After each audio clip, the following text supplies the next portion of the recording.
ഏറെ നാളുകളായി കാത്തിരുന്ന സൂപ്പർമാൻ 2025 ഒടുവിൽ തിയേറ്ററുകളിലെത്തി.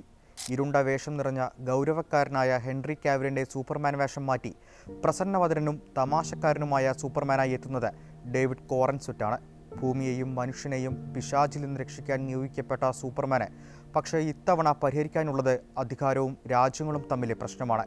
അധിനിവേശവും ആയുധ കച്ചവടവും വരെ.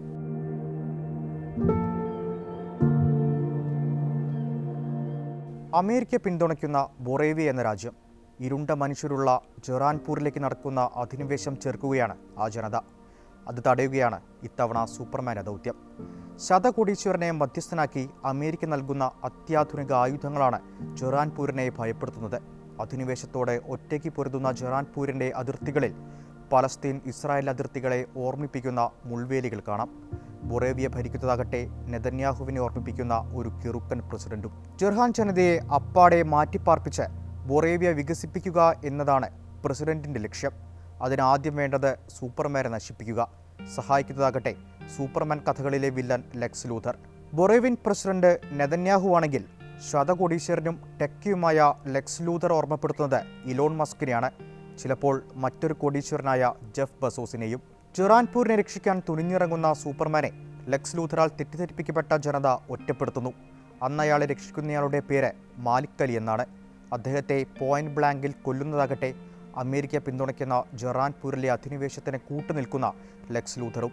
ലെക്സ് ലൂഥറിനു വേണ്ടി സാമൂഹ്യ മാധ്യമങ്ങളിൽ യുദ്ധം നയിക്കുന്നതാകട്ടെ വാനരന്മാരും.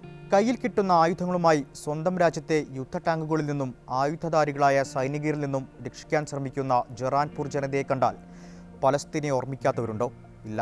അധിനിവേശത്തിലൂടെ വികസിപ്പിക്കാൻ തയ്യാറായ ബൊറാവിയയെ കണ്ടാൽ ഇസ്രായേലിനെയും നെതന്യാഹുവിനെയും ഓർമ്മിക്കാത്തവരുണ്ടോ?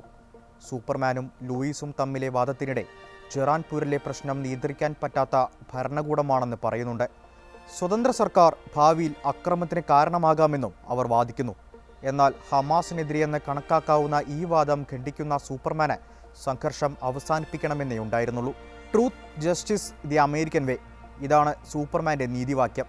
അമേരിക്കൻ മാർഗത്തിലൂടെ നീതിയും സത്യവും. പക്ഷേ ഇത്തവണ അതിനൊരു തിരുത്തുണ്ട്. Truth, justice, the human way. വെട്ടിയത് അമേരിക്കയാണ്, കൂട്ടിച്ചേർത്തത് മനുഷ്യത്വവും. പക്ഷേ വൈറ്റ് ഹൗസ് പങ്കുവച്ച ട്രംപിൻ്റെ മുഖമുള്ള സൂപ്പർമാനിൽ ജസ്റ്റിസ് എന്നത് അമേരിക്കൻ എന്നു തന്നെയാക്കി തിരുത്താൻ മറന്നില്ല. 1980കളിലെ ഡൊണാൾഡ് ട്രംപിൻ്റെ പതിപ്പായിരുന്നു ജോൺ ബെയറിൽ അന്നെഴുതിയ ലെക്സ് ലൂഥർ. സൂപ്പർമാൻ അമേരിക്കൻ കുടിയേറ്റക്കാരനാണെന്ന് പറയാൻ മടിക്കുന്നില്ല സംവിധായകൻ ജെയിംസ് ഗൺ. വലിയ പ്രതിഷേധവും പരിഹാസവും ഉണ്ടെങ്കിലും സൂപ്പർ ഹീറോ കുടിയേറ്റക്കാരൻ തന്നെ. കാലിൽ ചങ്ങലയും കയ്യിൽ വിലങ്ങുമണിഞ്ഞ് ഭീമൻ യുദ്ധവിമാനത്തിൽ അമേരിക്ക നാടുകടത്തിയവരുടെ കൂട്ടത്തിൽ ഇപ്പോൾ അവരുടെ സൂപ്പർമാനുമുണ്ട്. അത് സഹിക്കാൻ പറ്റുന്നതല്ല. അതിലാണ് ഇപ്പോൾ പരിഹാസം വരുന്നത്. സൂപ്പർമാൻ്റെ ലക്ഷ്യം മനുഷ്യരെ രക്ഷിക്കലാണ്, അമേരിക്കയല്ലെന്നും പറഞ്ഞു വെക്കുന്നുണ്ട് ജെയിംസ് ഗൺ. 2023 ഒക്ടോബർ 7-നാണ് ഇന്ന് കാണുന്ന ഇസ്രായേൽ പലസ്തീൻ സംഘർഷത്തിന് തുടക്കം. സൂപ്പർമാനെ തിരക്കഥ പൂർത്തിയാക്കാൻ ജെയിംസ് ഗൺ ഇരുന്ന അതേ സമയം. യാഥാർത്ഥ്യവുമായി ബന്ധമില്ലെന്ന് പറഞ്ഞ് അദ്ദേഹം ഒഴിയുന്നുണ്ടെങ്കിലും കുടിയേറ്റവും കുടിലബുദ്ധിയും ഭൂമിയെ രണ്ടായി പിളർക്കുന്ന കഥയും പറയുന്ന സൂപ്പർമാൻ പലസ്തീൻ ജനതയുടെയല്ലാതെ മറ്റാരുടെ സൂപ്പർ ഹീറോയാണ്? അല്ലെങ്കിൽ സൂപ്പർമാൻ പ്രതീക്ഷയുടെ പ്രതീകമാകുന്നത് എങ്ങനെ? ബാറ്റ്മാനെയോ സ്പൈഡർമാനെയോ പോലെയല്ല, 3 പേരുകളുണ്ട് സൂപ്പർമാന്. അമേരിക്കയെ രക്ഷിക്കാൻ തുനിഞ്ഞിറങ്ങുമ്പോൾ സൂപ്പർമാൻ, സാധാരണക്കാരനായ മാധ്യമപ്രവർത്തകൻ ക്ലാർക്ക് കെന്റ്, പിന്നെ അന്യഗ്രഹത്തിലെ അച്ഛനും അമ്മയും വിളിച്ച കാൾ എൽ. എൽ എന്നാൽ ഹീബ്രുവിൽ ദൈവം, കാൾ എന്നാൽ ശബ്ദം, സൂപ്പർമാൻ എന്നാൽ ദൈവത്തിൻ്റെ ശബ്ദം, പ്രതീക്ഷയുടെ ചിഹ്നം. ഒരു വിളിക്കപ്പുറം സൂപ്പർമാൻ പറന്നു വരുമ്പോൾ ഇനി പിന്നിലെ പാറുന്ന ചുവന്ന തുണിക്ക് പകരം കഫിയാകുമോ?